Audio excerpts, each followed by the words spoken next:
So 3, 2, 1, go. Yeah. Touch money gang. Bankroll. Damn it.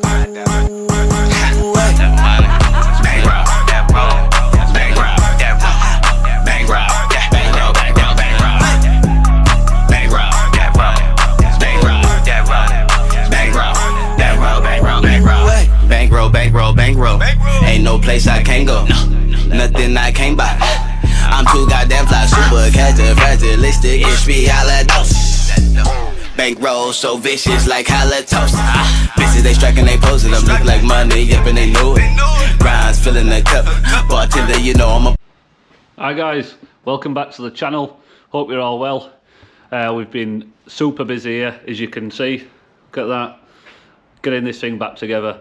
As you could, so just to conclude, in the last video, we showed you the problem, what had happened, what our mistakes were, and we've got all that back. We've got all that sorted out. We showed you a quick time lapse of us putting the cylinder heads back on there.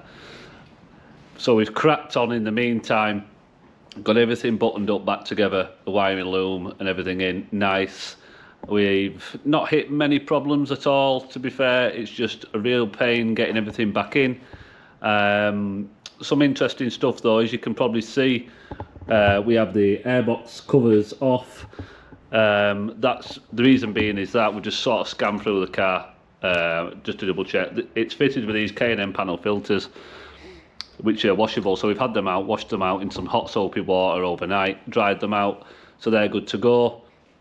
We've also been into the car with the top done, just to clear everything down from the last run of the vehicle. We had obviously what happened on bank 2, and luckily it didn't happen on bank 1, but bank 2 DME2 ECU, which is the right ECU here. So there's DME2 for the right bank 5 to 8 and DME1 for 1 to 4 cylinders.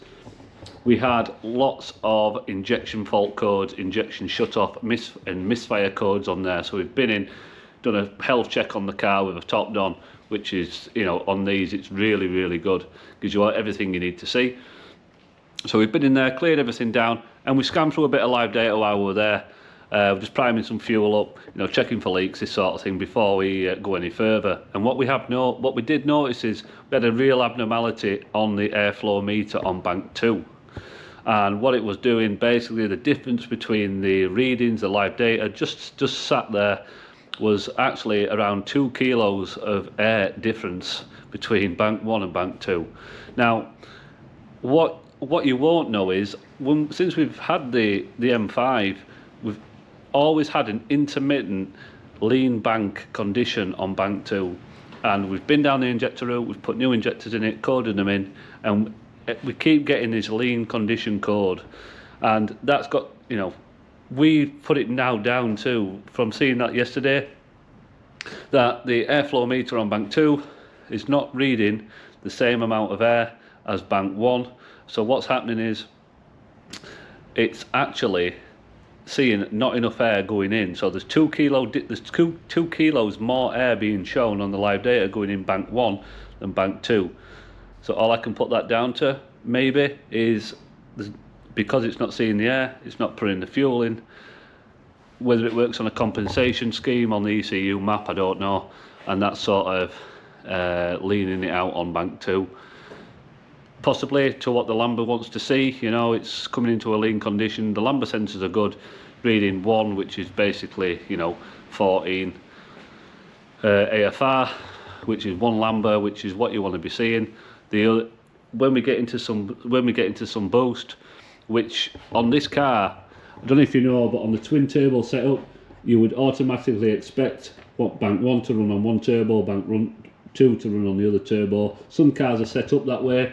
The M5, the S63 engine in this and in all the other M series cars that this is fitted in, the exhaust manifold is actually a Y pattern or an X pattern exhaust manifold. So 2 ports out of bank 1 go through 1 turbo, the other 2 ports go through the second turbo, and same on bank 2. 2 ports out of here go through 1 turbo, 2 ports out of here go through the second turbo. and what that does is keeps that turbo spinning between engine firing order, you know, so we don't get, it keeps them spooled up, we don't get any lag, and these cars are super responsive, especially with the hybrid turbos like this has got the big billet blades in it, and you know, this is why it's, you know, it's just awesome on, it's awesome on acceleration, never any delay, it's straight there, it's, you know, it's instant all the time, so that's why it's such a blast to drive. Top the gearbox oil off, change engine oil, it's got new oil in it now, 9 litres of the Nano Drive in it, 1060, so we know that'll be good to go. So what we're going to do is we're going to fit the airflow meter, put the panel filters back in.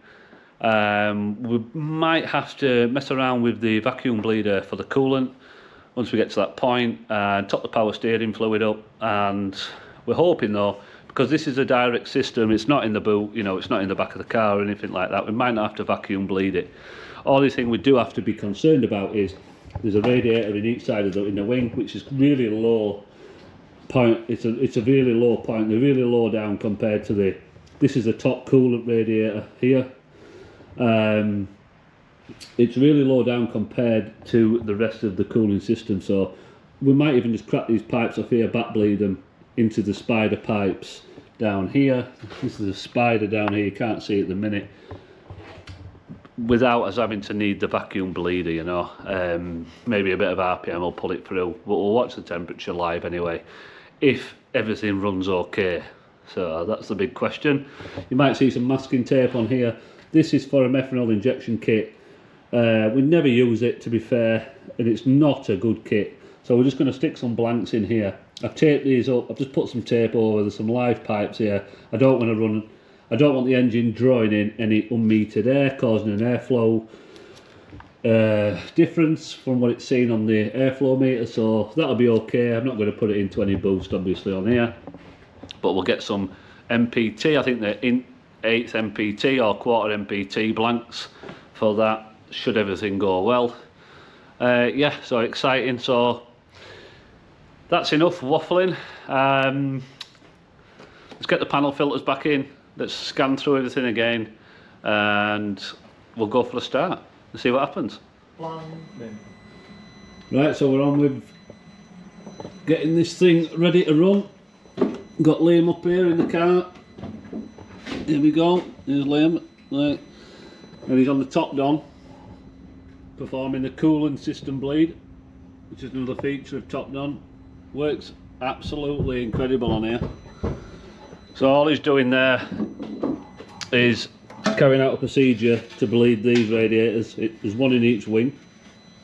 These are really low compared to the rest of the car, so all the air that's going to get trapped is going to get trapped down here in these. So it takes about 12 minutes, so hopefully we won't need to use a pressure bleeder. Oil's in it, box is topped up, and at the minute Danny's here and we're getting this front suspension back together. Get it all lined up ready. Yeah. New track rod ends on, look. Yeah, so we're going to get the suspension bolted back up, arch liners in, and then yeah, see what she does. Make sure power steering's good as well. Yeah, power steering to check as well, yeah. Because obviously yeah, we've had the rack end off. We did put a block of wood in. Did put a block of wood in the wheel to stop it rotating, so hopefully that's all right. So let's keep plodding. But she's all in there, look, looking mint. Hopefully. Yeah. It goes. Just underneath, we're going to give it a scan just to make sure that everything looks good, and see how that airflow meter pans out as well when it's running. And yeah, let's catch up when we get there. Come back, guys. Well, we've been busy. I'll just take you in and show you what we've been up to. We've got a little bit ahead of ourselves. Look at this. Everything's on. Got a bit carried away. All the bottom ends on, front ends on, wheels are on. She's ready for a wash, but she's looking incredible. Everything's back together and we're ready for a start. We're that confident it's going to be all right. we've got everything finished off, all the levels topped up. We need to run it up to check the engine oil level. Obviously you can only check the engine oil level in this car with the engine running and it warm, no dipstick, which is bizarre. So we're going to go for a start, see what she does. So Danny's in the car, ready to start it. Ready to go. Are we counting down? Yeah. Let's do a countdown. From 3. So let's go. Let's from 3. 3, 2, 1, go. Woo! That sounds better. There you go. Yeah, she sounds amazing. That's what it should have sounded like the first time.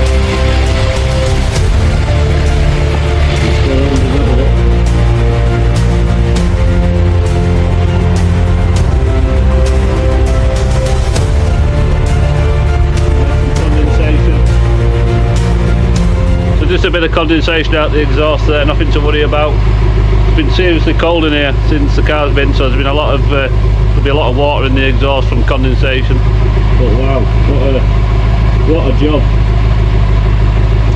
Give her a little rev down. Yes. Perfect.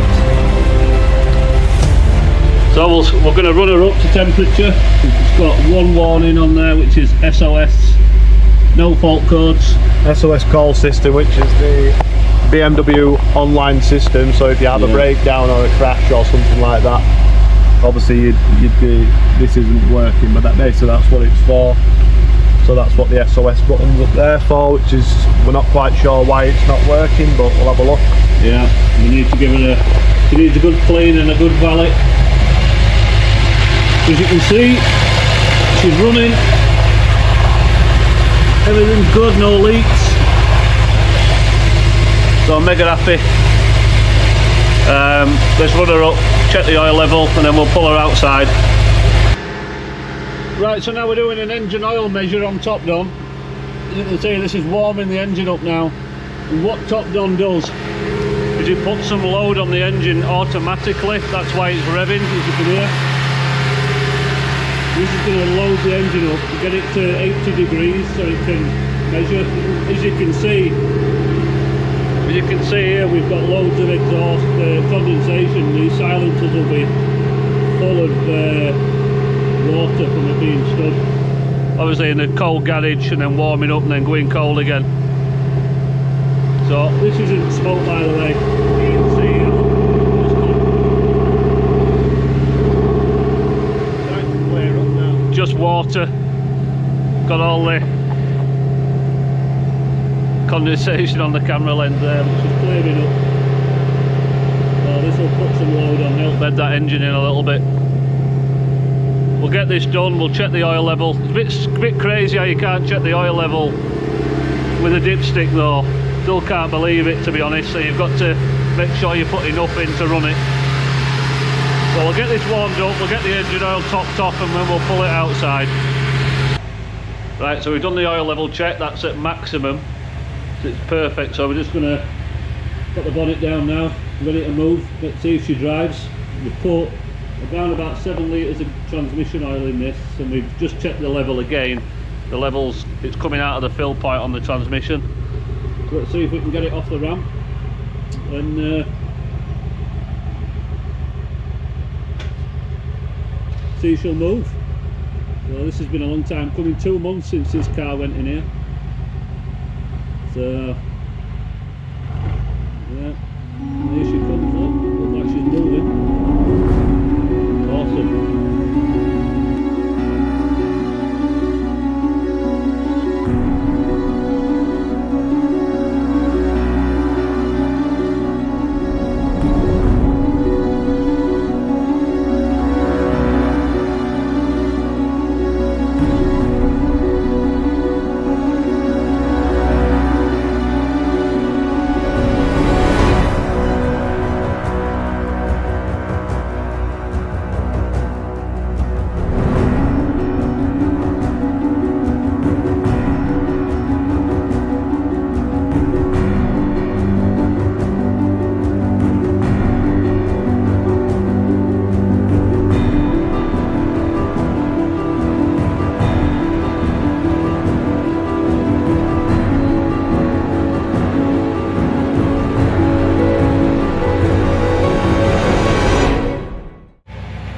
There she is, guys. Out the shop, out the garage. Gonna get it for a full valet and a polish. Get this wrap. This is a purple wrap. Car was white. Super nice. But as you can see on it, we had a nice job done. All the hinges, all the, look at this here, all nicely done. Really nice. Really pops in the sun as well. Got a bit of metallic pearl in it. Yeah, so there we are. So next project in a minute, something very different. We've got a Jeep that the daughter's going to have for the first car, Jeep Compass. We've got some rear suspension to put in there, so some very different from the job we've just done. So thank you very much, guys, for sticking with us throughout this video and throughout our journey on the engine. But if you haven't already, please hit that like and subscribe button. We really appreciate it. Hope you've enjoyed the journey. We're going to get this thing down for MOT tomorrow and then take it on a road test, get Sarah in it, see what she thinks, and hopefully she can start enjoying it again. So there's Daniel. Just saying, Dan, Yes, it's been a journey, so catch you on the next one. Cheers, see you later. See you later.